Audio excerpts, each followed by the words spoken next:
Юстиция министрлигинин түзүлгөндүгүнүн 95 жылдыгы жана юристтер күнүнө карата өлкө аймагында жарандарга акысыз юридикалык кеңеш көрсөтүү акциясы өттү. Жарандар укуктук юридикалык суроолоруна кеңеш алуу менен катар, мамлекет кепилденген юридикалык жардамды координациялоо борборлорундагы жактоочулардын көмөгүнө ээ болушат. Биздин министрибиз демилгелеген акция башталды. Буюрса элдер келип ар кандай укуктук юридикалык суроолору болгон болсо жообун алып биздин кызматкерлер жардам берип атышат.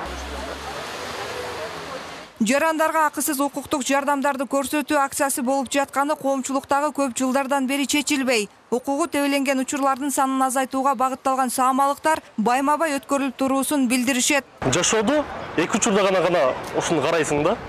Кызыккан учуруңда же болбосо башыңа түшкөн гана учуруңда. Башыңа түшкөндө кайсыл жерге барсам болот, кандай маалыматтарды алсам болот, кимден алсам болот. Ошолорго карата бул акция болуп жатат. Келечектин аймагын барат эле көрүп калдым. Негизинен ушундай акциялар көп болсо жакшы болмок эле деп ойлоймун. Жарандар укуктук аң сезимдерин жогорулатууга жана сабатсыздыгын жоюуга багытталган иш-чара жыл сайын уюштурулуп келет. Чечилбей келе жаткан көйгөйлүү маселелердин чечилишине жардам берүү менен чектелбестен, сот процесстеринде кайрылган жарандардын тарабына чечилүүсүн камсыздашат. Бизде сот процесстеринен жеңген учурлар аябай эле көп.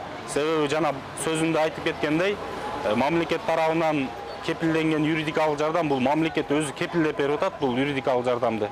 Себеби адвокатты бергенден кийин бунун иштин жыйынтыгы жана анын кайсыл тарапка чечилиши бардыгы мамлекет тарабынан көзөмөлдөнөт. Жарандар көбүнесе жазык жарандык иштери боюнча Кыргыз Республикасынын Юстиция министрлигинин мамлекет кепилденген юридикалык жардамды координациялоо борборунун кызматкерлерине кайрылып, квалификациялуу юридикалык жардамдарды алып келишет. Ош шаардык юстиция башкармалыгына кайрылган 1000ден ашуун жарандардын учурда иштери каралууда. Юстиция башкармалыгы тарабынан жана мамлекеттик нотариустар, ошондой эле адвокаттар тарабынан алардын ошол түшүнбөгөн баягы документтерине жардам берүү менен алектенип келатабыз. Мамлекет кепилдеген юридикалык жардамды координациялоо борборундагы жактоочулар өз алуучусун коргоп жатып, экинчи тараптын укугун тебелебейт. Юридикалык жардамга муктаж жарандар ар бир региондордогу юстиция башкармалыгынын кеңселерине кайрылууга болот. Болгону өздүгүн тастыктоочу документтер талап кылынат. Зарина Рахманбердиева, Тимур Арнесов, Ынтымак, Ош шаары.